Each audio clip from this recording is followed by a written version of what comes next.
پھر میں نے میت کے متعلق کچھ باتیں کی.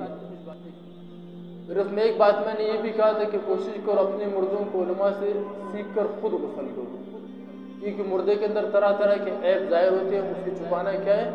واجب ہے. پھر دوسری بات، پھر میں نے کہا جس وقت مردے کو کفن پہنا لیا،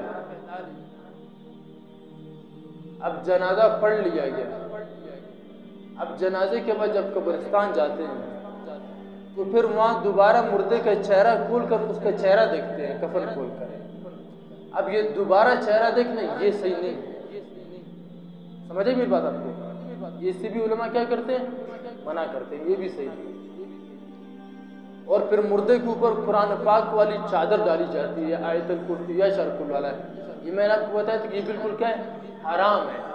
کیونکہ قرآن کا ادب کیا ہے کہ قرآن تمہارے نفس سے اوپر ہو، اور جب مردہ مرتا ہے تو تم اس کے پیروں پر، اس کے نفس پر قرآن کی آیتوں کو ڈال دیتے ہو، بالکل حرام ہے. تو ہر انسان کو چاہیے کہ مرنے سے پہلے اپنے اولادوں کو کہے جب میں مروں میرے کفن پہ یہ چادر مت ڈالنا. یہاں تک ہو گئی.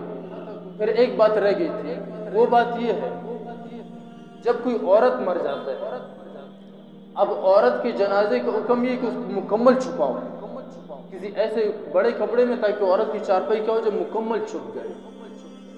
پھر ہمارے لوگوں کے اندر یہ ایک جہالت ہے، جب قبرستان جاتے اب انہیں پتہ ہے کہ یہ عورت کا جنازہ ہے یا کسی جوان لڑکی کا جنازہ ہے، تو صرف اس کا باپ، اس کے بیٹے، اس کے بھائی، اس کے ماموں کے علاوہ باقی سارے لوگوں کو چاہیے کہ دور جا کے کھڑے ہوں.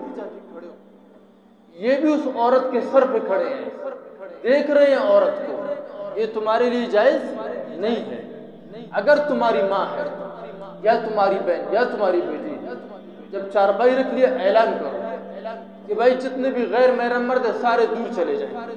جب ہم اس عورت کو دفنا لیں گے تو مٹی ڈالنے کے ٹائم پھر تم لوگ آ جانا. تو یہاں تک یہ گنجائش ہے. سب کو وہاں پہ جمع ہونا یہ صحیح نہیں ہے. یہ بات یہاں پہ ختم ہو گئی.